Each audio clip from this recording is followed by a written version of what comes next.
Welcome to From Startup to Grown Up, the podcast. My name is Alisa Cohn. I'm an executive coach, an angel investor, and the author of From Startup to Grown Up. Each week, I talk to founders, creators, advisors, investors, and builders of all kinds about their insights and experiences in going from startup to grown up. This is episode 19, and I'm thrilled to welcome Jon Stein to the podcast. Jon is the founder, former CEO, and chairman of Betterment, a financial advisory firm that uses automation to simplify investing. We had a fantastic conversation. Jon talks about the twists and turns that led him to found Betterment, how he landed his first check when he really didn't know what he was doing, and how important culture is to the success of the company. We also talked about the difficult decision that Jon made to step down from the role of CEO and how he handled finding a successor. There's so much wisdom in this podcast, so please enjoy my incredible conversation with Jon Stein. Jon, welcome to the show. I'm so excited you're here. Thank you, Alisa. It's great to be here. We've had such good conversations in the past. I'm excited to get to talk to you again. You always ask such good questions.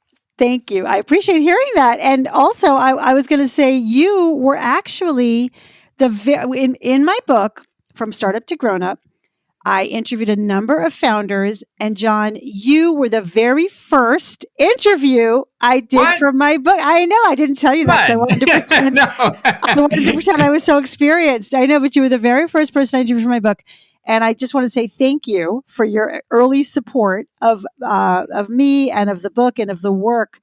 You know, my mission is really to bring a lot of education and support to other founders. So I want to say thank you for supporting other founders and also me.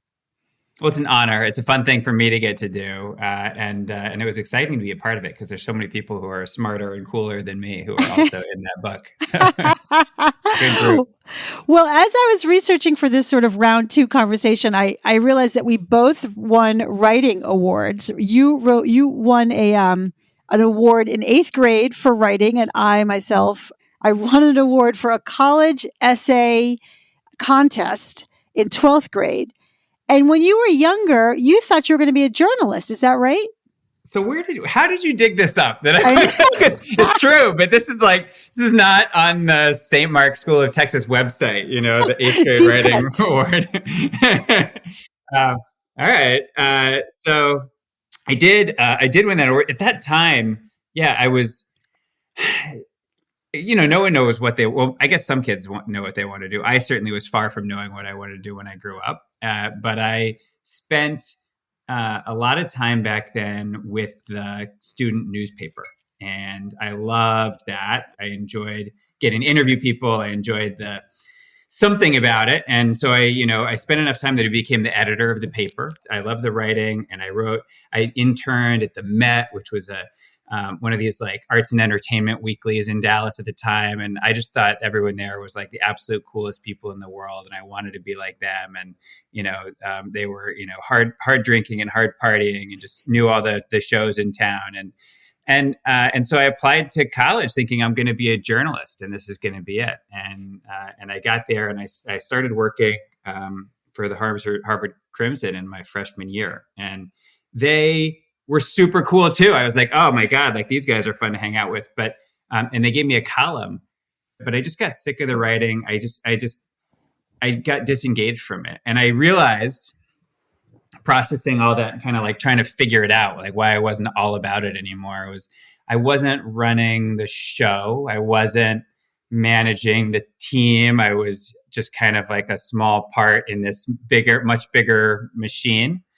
And I just didn't like it. And a college girlfriend said to me, Jon, I think you really just like to be part of groups where you're in charge. That seems to be like a thing but it stuck with me, that idea. And I did gravitate towards things like the Dunster Grill, where, I sort of, it was a small group and I got to then run the grill and or my house activities. I love to like organize things there. And again, didn't realize at all like what that meant until later. And I can sort of tell a story about it now and put narrative to it. But as I connected those dots after college, I thought, gosh, like, do I want to be a doctor? I was doing this post-bac pre-med year. I thought this is a great way to help people. This will be like a really, important thing to do and improve people's lives.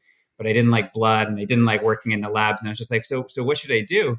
And tying all those threads together, I thought, well, I want to be managing the hospital, not being the doctor in the hospital. I want to be like running the grill or running the house activities or running the newspaper.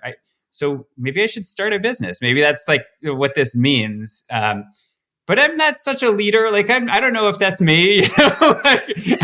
But let me give it a shot.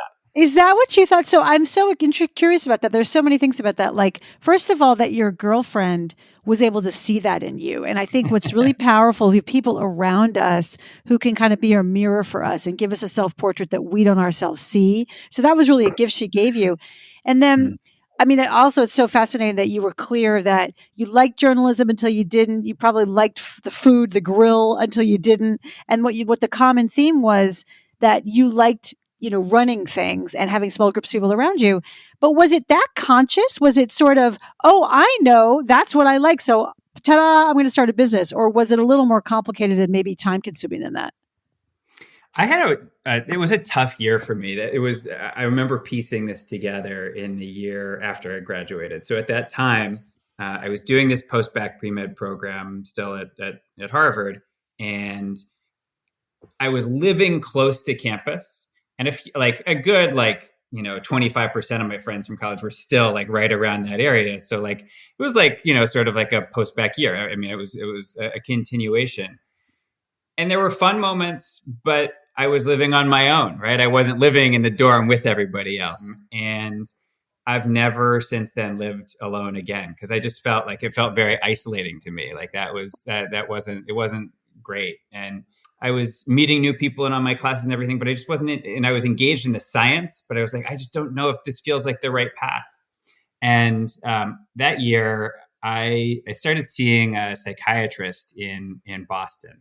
And again, I'm a big believer in sort of getting reflection and feedback. But I felt at that time like aimless, right? I felt a little bit like lost. And in the course of those conversations and sort of like the self-reflection that I was doing at that time that was like helped by that process, I realized that one, that I was pretty ADD, and like kind of like it was obvious when I looked back on my life and saw, that I wasn't good at paying attention in class. I wasn't good at paying attention really to anything. Like I was sort of like always off doing my own thing, and that.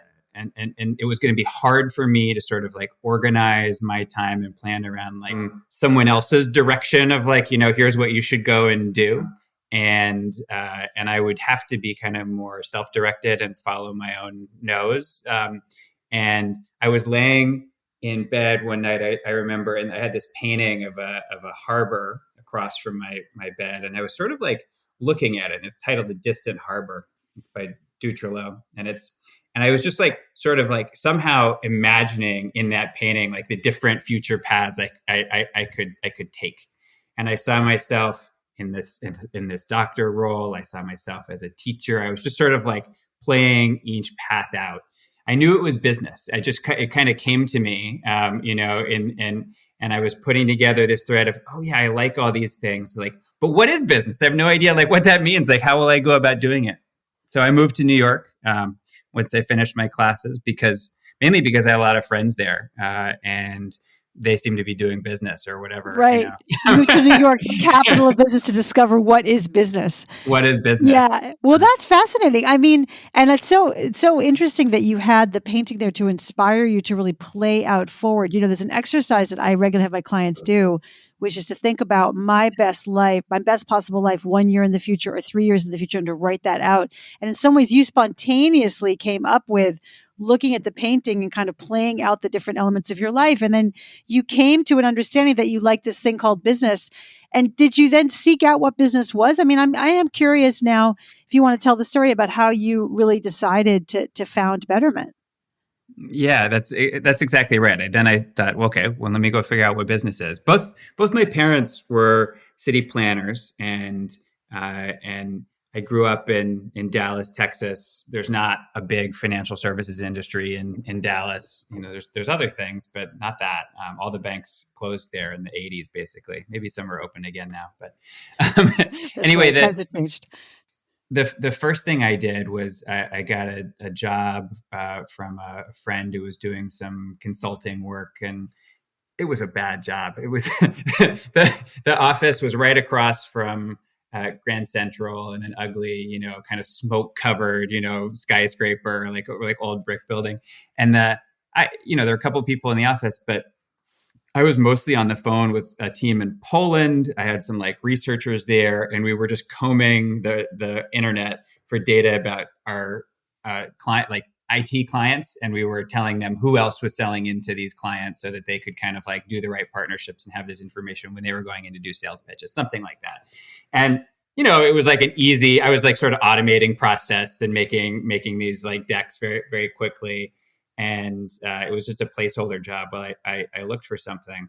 But it was consulting, so that helped me get a job as a consultant. I talked to like another friend, and I'll say it's worth pointing out this was in 2001, which was a time when all the tech world was melting down, right? Like the last big tech bubble was like 99, 2000, and 2001, 2002. Everyone was losing their jobs. Everyone I knew in college who'd gone to get a tech job had lost their job. I can say I remember it well. Yes. Yes. 2001, yes. The sort of the tech meltdown.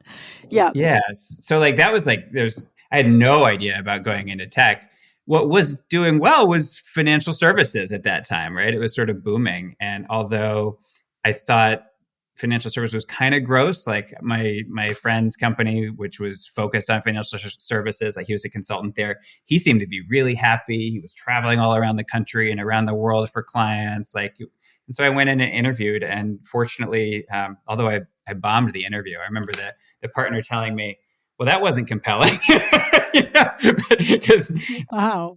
Because I wasn't, I think I am who I am, and I probably wasn't like super interested about financial services, but I got a job. They took a risk on me, and I loved it. I learned a lot there at First Manhattan Consulting Group about banks. I felt like this outsider who'd been let in.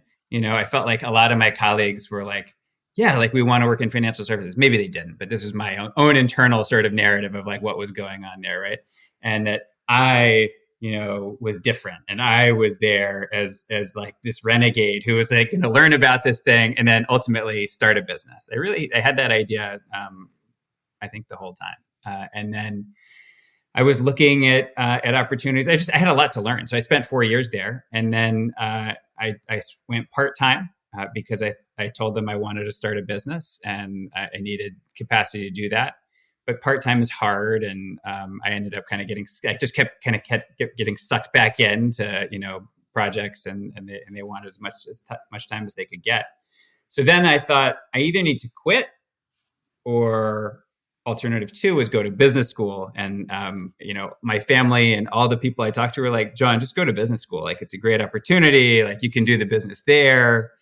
That was also hard. It's hard to like do two things at once, at least for somebody who's as scattered as I am. And so I did work a lot on Betterment while I was at Columbia Business School. I taught myself to code in the summer that I was there, and I built out the whole business plan. Every class I was in was about this idea that I had to improve financial services, and I'd been working in it, so I had credibility in it. That's why I was in it. I had other ideas about putting voting online and doing LED lighting stores, or I had like all these other kind of, but I had credibility in financial services, so people would talk to me about it, and I'm like, all right, I can at least get this business funded. And my goal was to get to like 100 million AUM. Like I'll manage a nice lifestyle business, it'll be good, and like I'll manage a small team. So when we launched in May of 2010, by then I had assembled a team of 4 or 5, and it was already like a bigger team than I sort of like had wanted to put together. But we, it took us about a year to get to 10 million in AUM, and another 6 months to get to 20, and another 3 months to get to 30. It just kind of kept growing faster and faster. And we were at 100 million by the end of year 2. And I thought, wow, here we are. But as happens in sort of venture funded businesses, you get to that thing, but you're never there, right? Like it's just another point in this like ever increasing, and the hockey stick kind of just kept growing. We grew to $1 billion, and today the company is now at 35 billion in assets under management. Wow. And it's continues to do incredibly well, and so it's that little idea sort of it's taken off. Yeah, that's amazing. There's so much to just follow up on about that, I mean, including the fact that I didn't quite realize that that was literally your quote unquote dorm room at Columbia that you're curating or incubating the idea. So it sounds like you decided to take the advice of everybody around you and quit the job and go to business school. Business school is always a holding pattern for so many of us, right? To sort of, but we learn a lot, right? I myself went to business school at Cornell, and it's an incredible experience to be around people. And it sounds like you did, even though you call yourself scattered, you were able to focus enough to really work out the business and kind of figure it out. And then by the time you ended business school, you already had the team in place. Is that the idea? When I was there, I joined up with my founding partner, Eli. So he was a friend. We were both in the New York, sort of friend group. I had a friend from college who I think went to law school with him. We ended up playing a poker game together. And so that is how we first met, was over a poker game. But we started hanging out. And at that time in 2007, 8, I was talking to everybody about this idea. I was telling them, hey, I want to go and do this thing. And I find that I give this advice now to folks. When you just kind of put an idea out there, when you start like sharing it, the world starts reflecting back on you, and it starts to take shape, and it starts to happen. It doesn't happen in your own head, I talked to everyone about it. It was my project for all my classes, and I iterated on it a lot. It continued to evolve. And Eli was one of those folks who I shared it with, and he's like, I get it. I see what you're trying to do, and I'd love to help. I think at the time he was thinking about starting a food truck, or, he was a lawyer, a securities lawyer who wanted to be entrepreneurial, and it just fit, it clicked. And then, so that was one person. And then, my roommate Sean was helping me do some of the back end coding and stuff like that. I bumped into one of my former FMCG colleagues, Anthony Shrouth, at a holiday reunion party thing, and I was telling him about this idea, and he thought that's really interesting. So we just kind of slowly accumulated mass, and then we got enough feedback, and we had enough time to work on it that we got it launched. Yeah, that is so powerful. I mean, people are always really so careful about sharing their ideas, but actually the idea is not really what's special. It's the ability to execute. And to your point, when you start sharing your ideas and talking about it, people give you feedback so you can iterate, but also you find people who are thinking the same thing or who want to join up with you and make this thing happen. So I think it's super powerful. And also what you're saying is, you like so many entrepreneurs really tapped into your existing network. I have this whole kind of section in my book around hiring your friends. And the truth is, it's like super normal to hire your friends at first because that's who you know, and that's who you went through the trenches with, and you're, kind of sharing meals with and talking about these different ideas with. So I appreciate that kind of that context. And then before we get to the 35 billion in assets under management, as you mentioned before, I know that you launched Betterment at TechCrunch and you immediately got these users, which is great. And then you kind of slowed down, and then you have this interesting story about how you got your first fundraise in. So I'd love to hear that story, and also how you advise other founders to do fundraising, because yours sounded a little easy. So maybe tell us that story and tell us how that really went. I don't know if it was easy. It didn't feel easy at the time. That Series A, we launched at TechCrunch in May of 2010, and at the time, just take you back. So there was no fintech. There was that wasn't a word that existed. I mean, not just there were no other companies, but that wasn't a concept. People who were starting, there was nobody starting new financial services companies. It's just, and we were told, oh, this is just, this is too simple. It'll never work. Like, no, like people want things that are more complicated. That's what Chris Sacca, who's a notable angel investor, said to us on stage at TechCrunch Disrupt. And I sort of believed that, if we make it simple enough, somebody's going to want it. Like somebody's going to be interested in this. And we were told that, and I believed that TechCrunch would be this kind of like coming out event. Like I had seen other companies launch there and then quickly, close around thereafter. And so I sort of knew that that's what we had to do.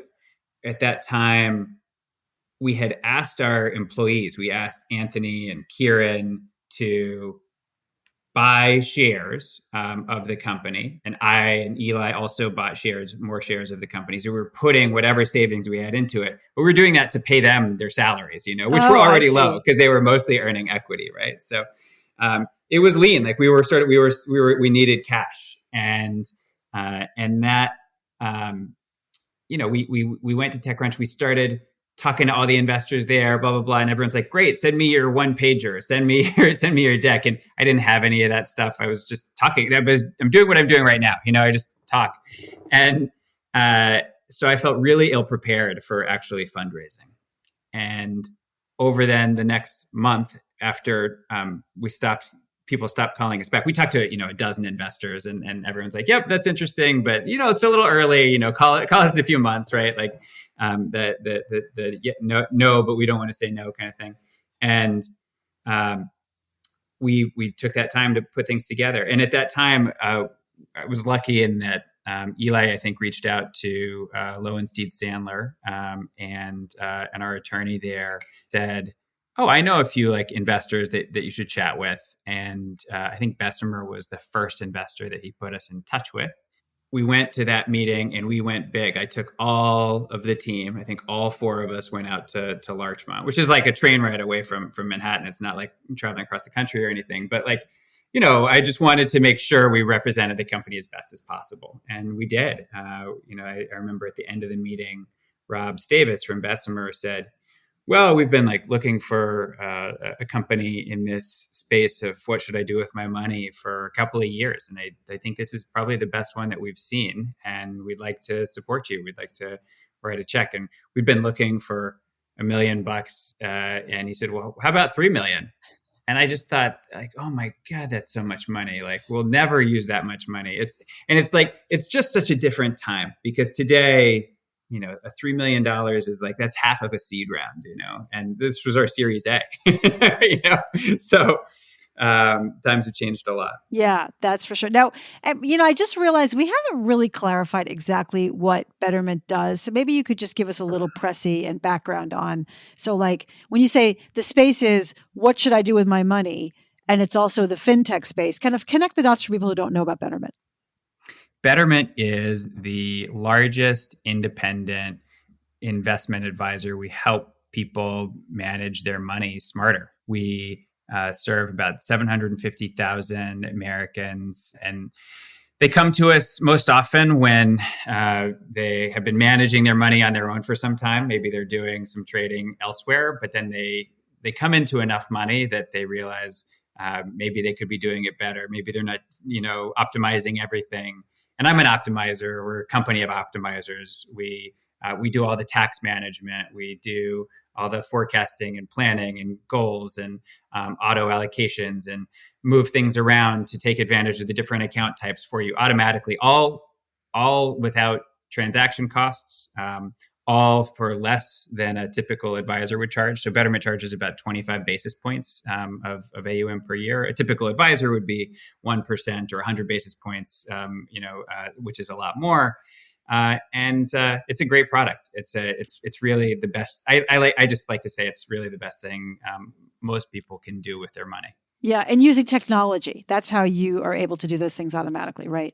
100%. It's software, and that's what differentiates us. Yeah, amazing. So you got your 3 million, I should say 1 million, 3 million first check in, right, from Bessemer, and you kind of grew and grew. And when we spoke, earlier the first time, we talked a lot about culture. And there was something so striking you said, in some ways you built a company just in order to build a culture. Like you wanted to start the company just to be able to build culture. And I'm curious, why is culture so important to you? Like what's important to you about that? What was meaningful?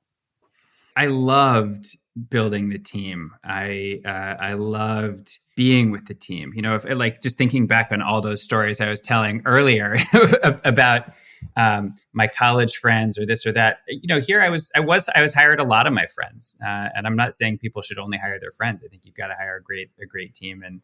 But when I did bring people in, it was about how do we make the most effective organization together? How do we make sure that everyone has good relationships with one another, such that we all want to be here working long hours. We all want to work hard. We can talk if there's a disagreement and get around it and get aligned on the path forward. People feel safe and can air any concerns that they have, et cetera, like all of that. I believe culture is super important to that. I have this model of thinking about company culture like a house. Did I tell you this before? Yeah, but let's hear it again. I love it. Okay. The house. So the house. So I believe that there's the values, people talk about mission, vision, values, all that kind of stuff is your foundation. And it's super important to have a good one. But you don't necessarily see it all the time. You don't pick it up. It's just under there and it supports the rest of the culture of your house. The stuff you see all around you is things like the team meeting and the weekly email and the OKRs and the offsites and the office environment or the Zoom environment or like however it is that you engage the team, the lunches, blah, blah, blah. There's like all of this communications architecture and stuff. That's the walls and the furniture of the house. It's the lived environment that people experience. And that stuff has to be really right. And I spent, along with my people team and particularly my people leader, Lucy Babbage, who was still at Betterment and was with me there for 9 years, so much time agonizing over that built environment of the house and the way that things would go. My COO, Dustin, for many, many years, my president, Mike Royst, all of us, that's what we were doing. People wonder what you're doing in management teams meetings. In a lot of ways, you're just kind of creating this environment for people to do their best work. And then the last piece of culture I like to say is the people. And this is sort of obvious, but I think a lot of people forget it, that the people make the place. And you can have a great house that's like really nice looking with all the right stuff, but you're not going to want to spend time there if the people aren't amazing. So you got to, and you can have a not so good house with great people and you still want to hang out there.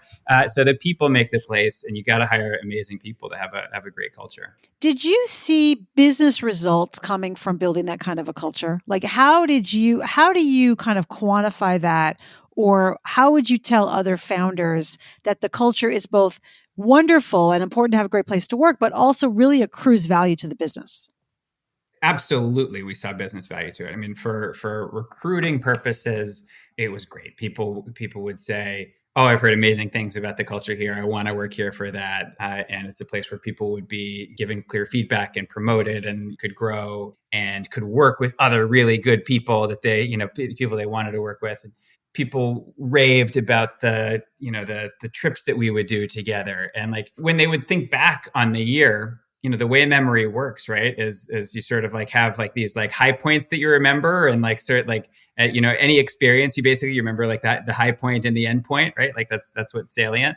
And people would remember these sort of like, big events that we do, this or that offsite or holiday party or whatever it was. We do Thanksgiving for the team every year. And that was many people's favorite event, and including my own, where we'd all invite our families and it was a potluck and everyone would come together. And even as it scaled, even as it got to be 300, 400, 500, 600 people with friends and family, it was like just a magical night, like everyone had really positive vibes about it.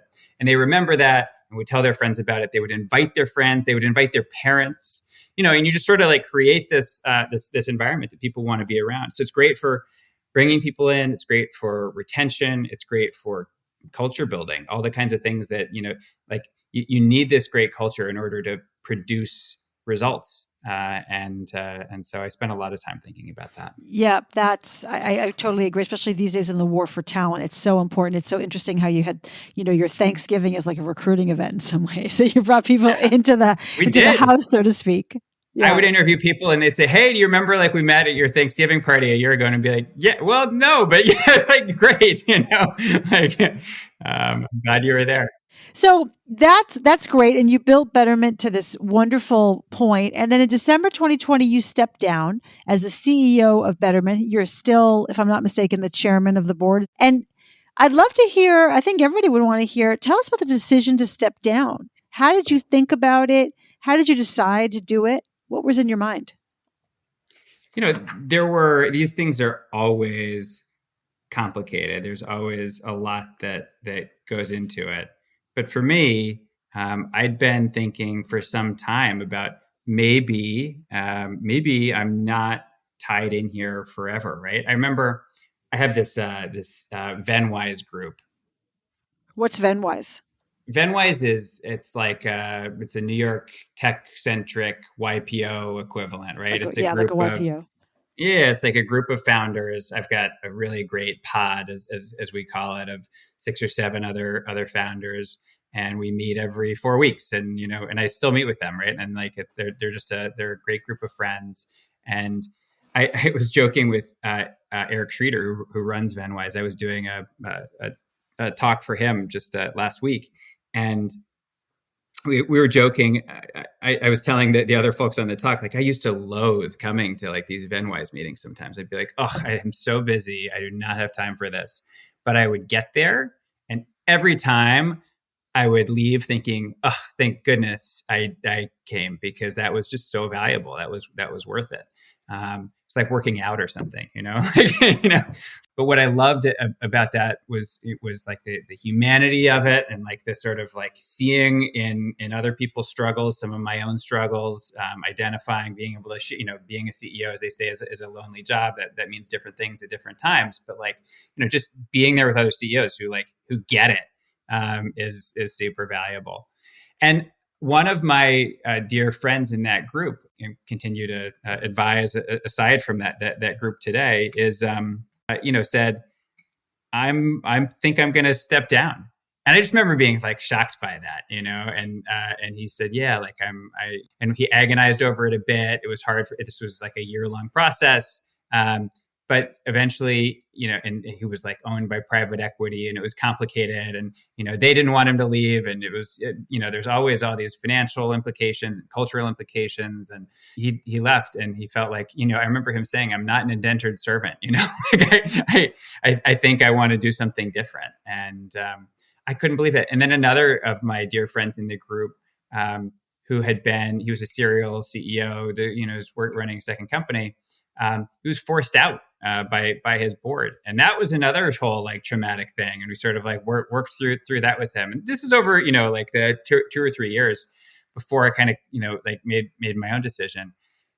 But I saw these points, and my one friend who had left was so happy about it, and I just couldn't believe it, because I used to say that being at a startup is like being on a roller coaster. And I mean that for the highs and the lows, right? And everyone kind of uses that analogy, and that's true. But I also mean it because you're strapped in and you can't get off until the end. Like you committed to this ride and you're doing it. It very much felt like I was, sort of stuck. And in fact, for more than a decade, I said, I have the best job in the world, and I feel so lucky to be doing this. And I've built this team, and I get to be with them. And I still love that. I miss that today. I miss that part of the job. But increasingly, the job was about like more other things, right? It was about the process, the production of the annual plan, the production of the board meeting materials, and as I got kind of like long in the tooth, I was the CEO for 13 years. I was the only person still at the company who'd been there for the first 4 years, right? Like and so a little bit like I'd outlasted everyone, and some of my senior lieutenants, like the folks who'd been there then, for 9 years or however long, were starting to get, like tired too. And I could tell I was going to have to like turn a lot of that senior team over the next cycle. And I just thought about like, do I want to be doing this, or do I maybe want to bring somebody else in who's got more skills, different skills, like can take Betterment to the next level and can like build that team that's appropriate around them. And so I started looking, and I looked for a COO, I looked for a CRO with this idea of that person will become the CEO. It's these processes are always complicated, but I met Sarah Levy in that context of like, would you be, a COO or CRO? She had been the COO at Viacom. She was open to new opportunities. And I felt like she was just fantastic. I had this first meeting with her and thought, oh my God, I want you to work here. I think she likes to tell the story that it was like I sort of ghosted her because like, like we had this first call. But at that time I interviewed, this was 2020. I interviewed 100 people. No joke. And it was like very easy during COVID, like to have 1 million of these Zoom calls. And so I was just like meeting like great senior execs. And, my thinking was evolving in the course of these conversations. And it's hard to talk about a CEO transition with like anyone, you get like the team is there in part for me. Right. And, like that's a component of it. And so like, it's hard to talk to them about it because like, then they're going to, get nervous. It's hard to talk to the board about it because, once you do that, you sort of like unlock a process, right? That like the board has to hire the CEO. So like, are you ready for that process? And so I talked to my advisors and my coaches and my peer group about it, all those folks. And I got mixed advice. I mean, I remember my, one of my coaches saying, no, like you can't leave. Like it has to be you. And, eventually I just kind of got to the point where like I talked about it enough times and I kind of kept getting that feedback. I was just like, how, like I always tell people when you think maybe it's time to fire somebody, like it's probably like already past time. I was like, look, it's time for this to happen. It was true for you too. It was true for me too. Right. When you think about firing yourself, it's like maybe long past time. Yeah. It's time. Yeah. But it sounds like you got, there's a lot to say about this. I mean, it sounds like you both got mixed signals and mixed advice from all the folks around you who you were able to talk about it with, as in your CEO group, and then also some probably confidential advisors.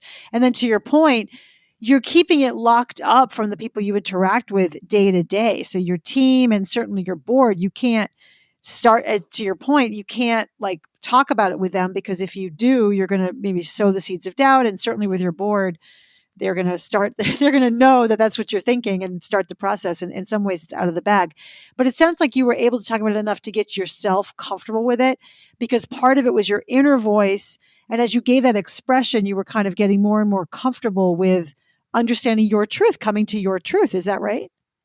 Absolutely. Yeah. I realized I was ready. Like I was talking to, my wife about it, and I was just like, I think this is a thing I want to do.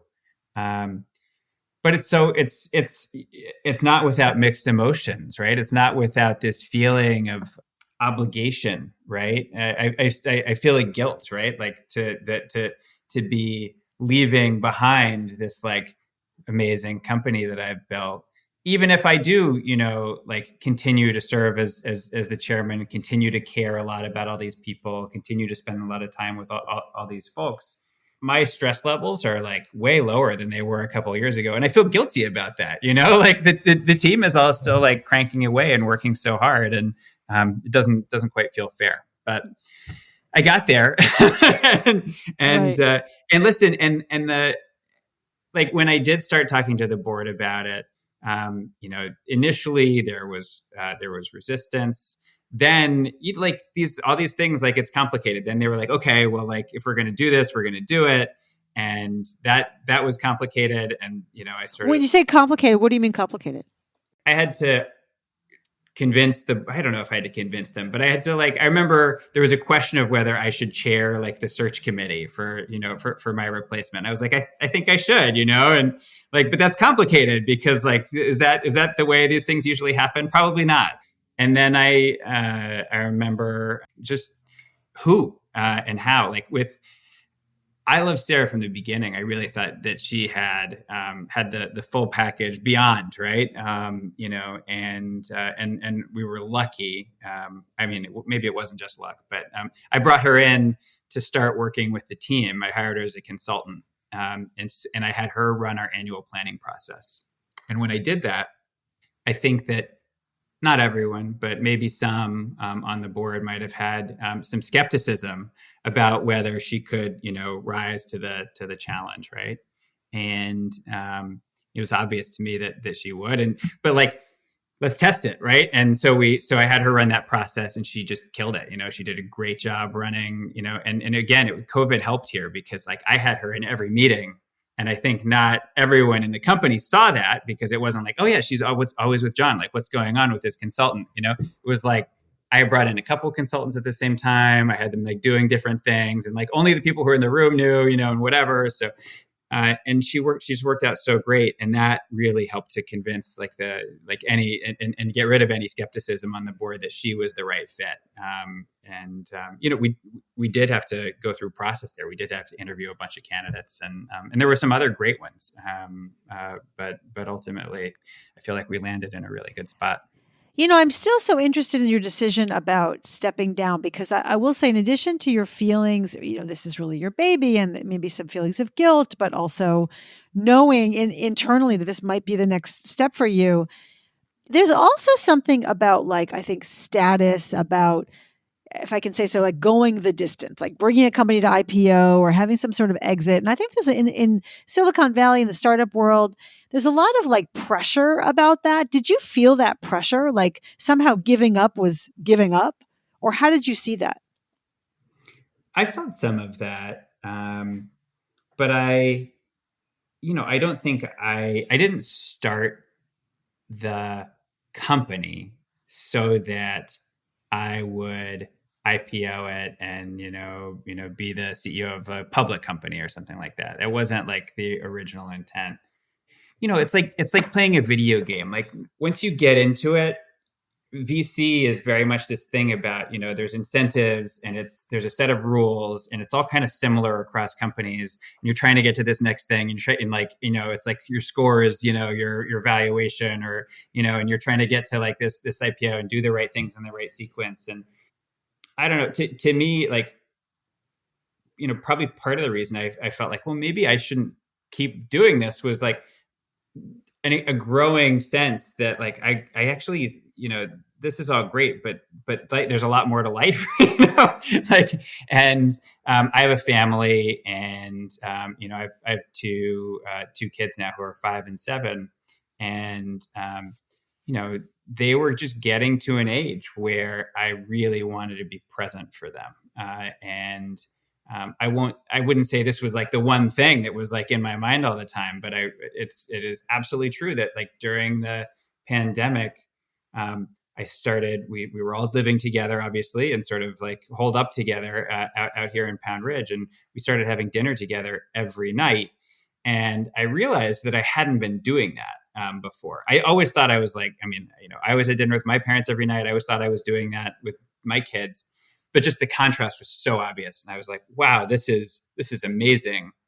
And I said to my wife, I don't want to go back. Like, this is what I want. Like, I'm all about this. I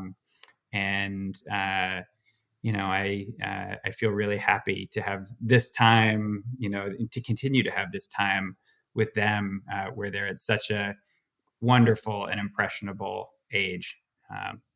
Yeah. So it was precious time. I think that the pandemic obviously crystallized a lot of ideas for us and thoughts about how we wanted to live our lives. And it sounds like that was, in some ways, it doesn't sound like it was a deciding factor, but it was one of the factors that kind of made you realize this is precious time and I want to do something different with it. Yep. Yeah. Absolutely. Now, Jon, you have done so many different things, even, pre-Betterment and through Betterment. I mean, bringing it, through the processes as a CEO for 13 years, changing so much. I'm just curious, have you ever suffered from severe self-doubt or imposter syndrome?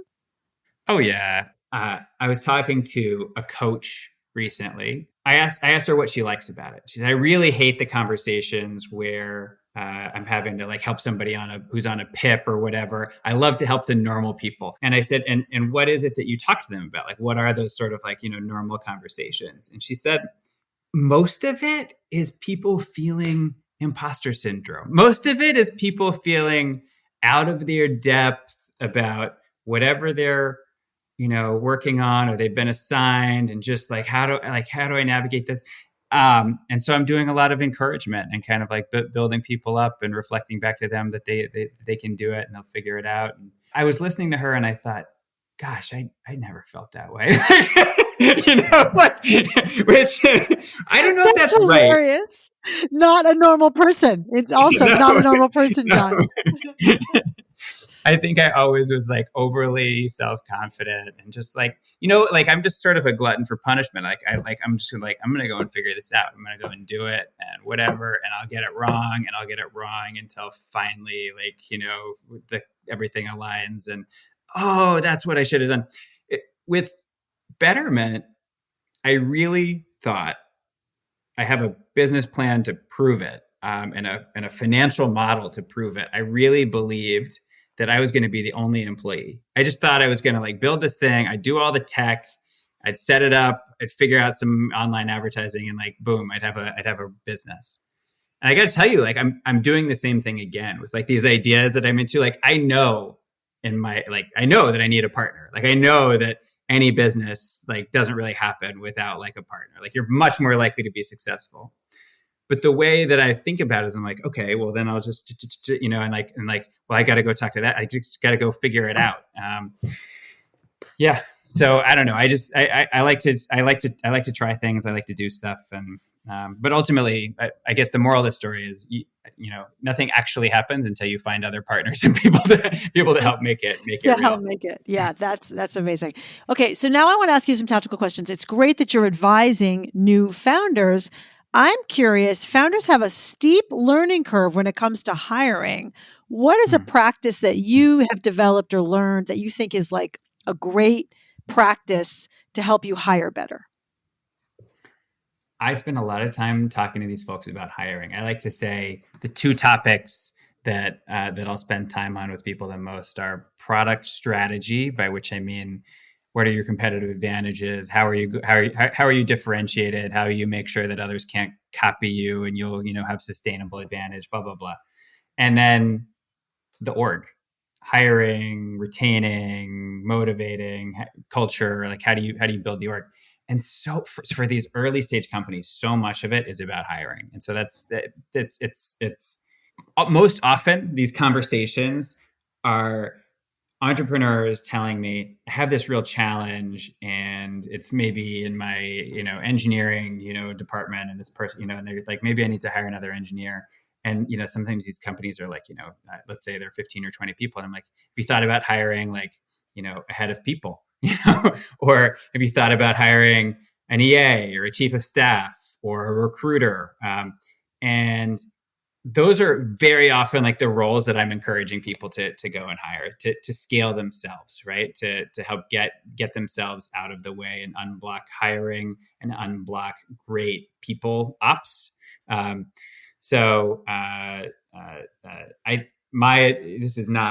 is like easy advice because it assumes you have some money and, like you can just go and do it, and heads of people are hard to come by. So it's a lot harder to do than it is to say.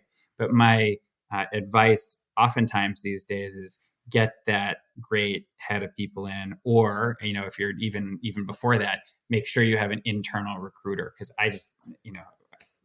there's a lot of challenges with using external recruiting firms. It's just the quality isn't there. They can't tell the story as well as somebody who's in the room with you. Yeah, I love that. I love the idea that to fix a problem in engineering, you want to hire a head of people. Like that is so wise. And I think it's so important to recognize that like leveraging yourself sometimes is the most, scaling yourself is the most important thing you can do. So I think that's great. Now, I'm curious, do you also advise these companies on sort of management tactics like delegation? Delegation, another one that's super hard for everyone. Seasoned leaders have a lot of trouble when to know when to zoom in and when to zoom out. And everybody says to founders and to CEOs, oh, step away. You got to trust them. But it's not always so clear. So what are your thoughts, and how do you help the founders you advise talk about delegation or think about delegation? This talk that I was doing the other day that I mentioned earlier was about the journey from being a founder to being a CEO, and what are the big things. And it was really a Q&A. It was driven by the questions from this group of 9 early stage entrepreneurs. But I'll tell you, like, there were 3 things that we talked about. The first idea is, it's really about what you're not doing and how you're not doing it, which is your question about delegation and how you delegate. The second was about growing up and moving from this like product and family team focused to more like being principles and brand focused in your leadership. And the third was about taking care of yourself, self-care, keeping in touch. Some of those items we've already kind of touched on here. But back to the, how do you get yourself out of the way and how do you delegate and do less? I have a lot of thoughts about this because I am that sort of person who loves to do everything myself and get into it and be in the weeds. And so had to get a lot of coaching over the years to like level up and like, get out of the room and, shut the door behind you. And sort of like one of my favorite articles or thoughts on this is from Molly Graham from Google and later Quip, who talks about giving away Legos. We scaled a team from 25 people to 125 people over some short period of time, 9 months, I think. And she said every 2 months my job was changing, and I had to like give away the thing, and sometimes the thing I love doing a lot. And she used this analogy of giving away Legos, that if a kid is sitting in a room and playing with a bunch of Legos and some other kid comes in, they want to start playing with the same Legos, and like there's a fight, like immediately. But usually, like if that kid just got up and went over to the bin, there's a whole other pile of Legos over there that like no one is touching. It's just like, that's not anyone's instinct. And so people get very, turfy about, hey, that's my job. But this person's, you're hiring a head of marketing. They're going to be like, my boss, no way. Like, I'm doing this. There's so much work to do at a startup, like just go back, improve yourself and show that you can take the initiative and do something else. That's what it's about. That's the core idea. And I think that's so true. It's great. We use that all the time for our managers and as advice. Another idea that resonated with me that I just read recently. I read there's a HBR like 10 best articles about managing yourself that I picked up at the airport, the last time I was on a plane. And it's not great. I'm not recommending this as a book, but I flipped through it. And there was one in there from 1974. And they said it was the second most ever published, most highly requested HBR article. And it's called Who's Got the Monkey? Which have you heard of this? Oh, 70s. No, that's hilarious. It's so 70s. Who's got the monkey? And it's about how in every interaction, you can either end up with a monkey on your back or like the monkey is on someone else's back, right? And like you should just never take a monkey.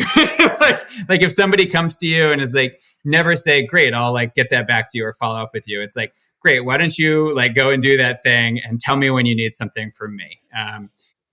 One of the analogies I always used to like to use was this, there's 2 kids fighting on the playground and like they come over to the teacher and this, they're complaining about this. And like the best thing to do is to say to them, okay, you guys go and figure it out. Don't try and get in and solve other people's problems for them.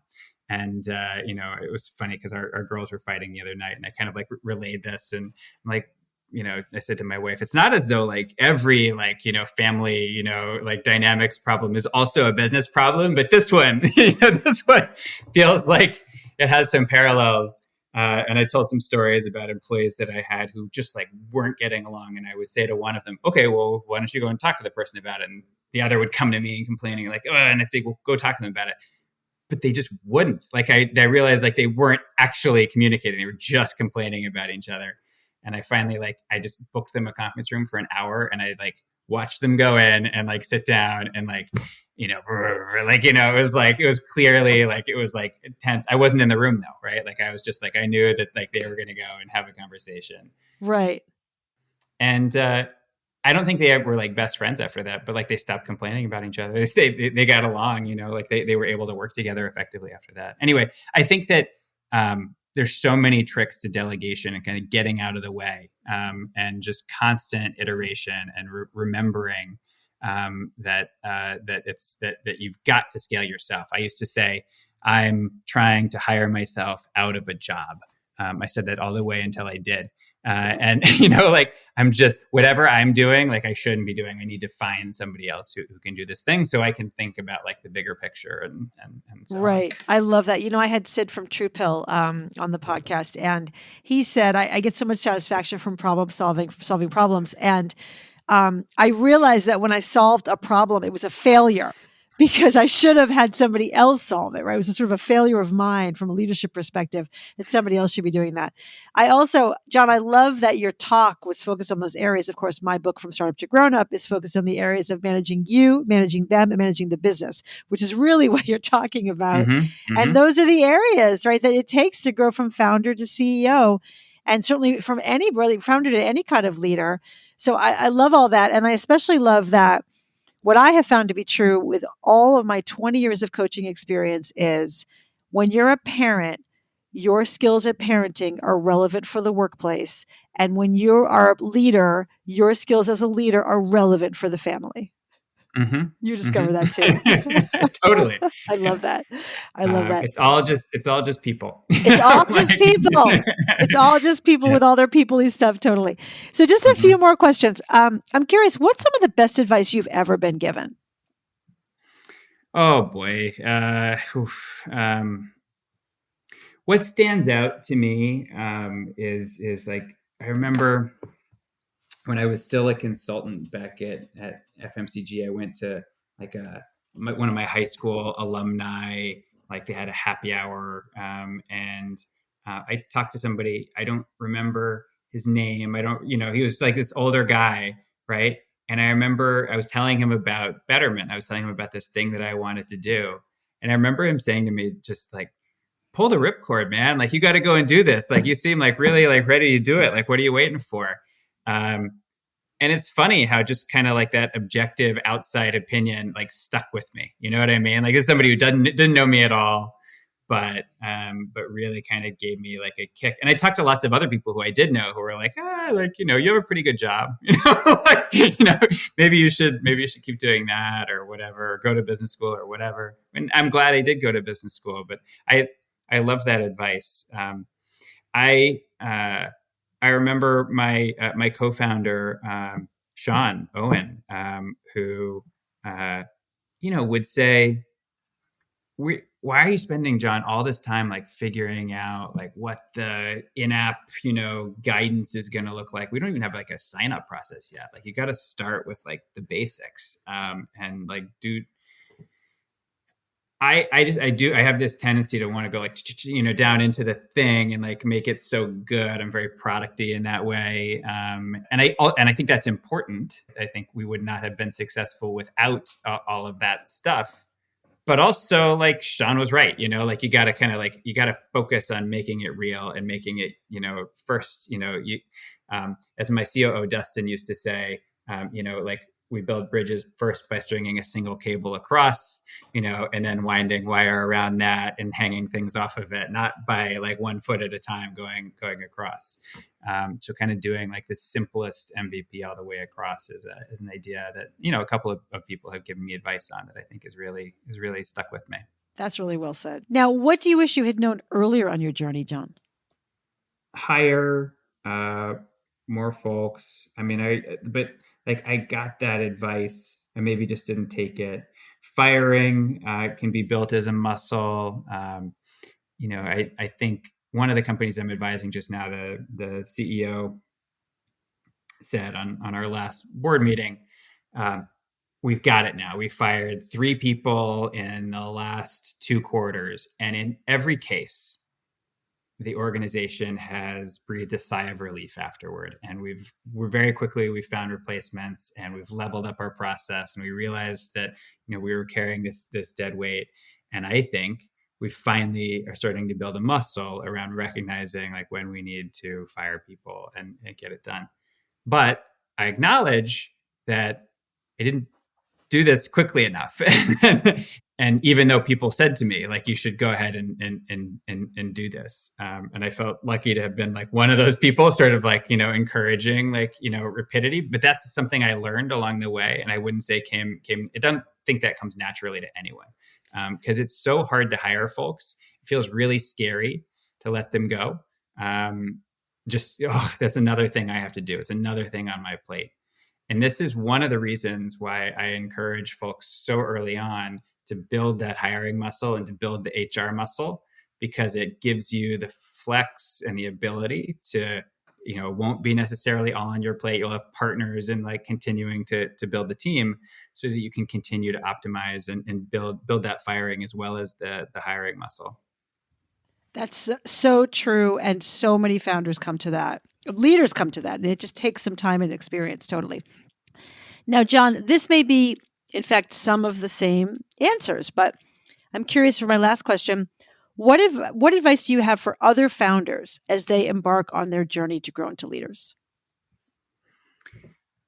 One thing that I maybe haven't talked about is the importance of keeping in touch. I think that this comes naturally to most leaders, that you got to continue to check in with your friends and check in with your family and have a coach, have a group of other CEOs that you chat with. When I was just out of college, so this would be, I guess this was after I did my post-bac pre-med year. After I decided that I would probably move to New York City, but I wasn't quite ready to go learn what business was, right? I wanted to do like a little something in between. And I went to Florida and I bought an old 1984 Cadillac Biarritz convertible in fire mist red with like red leather seats. I bought it with my roommate from college, and it was $8,000. We bought it from a collector, so it was all like shined up and like had extra bling on. It was like a sexy ridiculous car. Wow. It was something. And we drove it. We put 20,000 miles on it and drove it to all 48 lower states. And we slept in national parks, and we stayed with friends, and we did this whole tour. And one of the stops on that tour was Las Vegas. And my first ever trip to Las Vegas, we were out, we did the great drive from LA to through Palm Springs to Vegas. And we went to the Bellagio because I'd seen Ocean's 11, and I was like, oh, we should go check out that. That's a fancy hotel. Let's go see it. And so I walked up to the bar and I ordered my drink, which is a gin and tonic. And somebody next to me said, oh, well, like, you don't want to get that drink. That's they just bring that out of like the well in the back. I've seen the back room where like they pour the gin into different bottles here. You should order this gin. And so he ordered me some different, fancier gin and tonic than whatever the well gin I'd ordered. I said, okay, like, sure. But we started chatting, and it was, my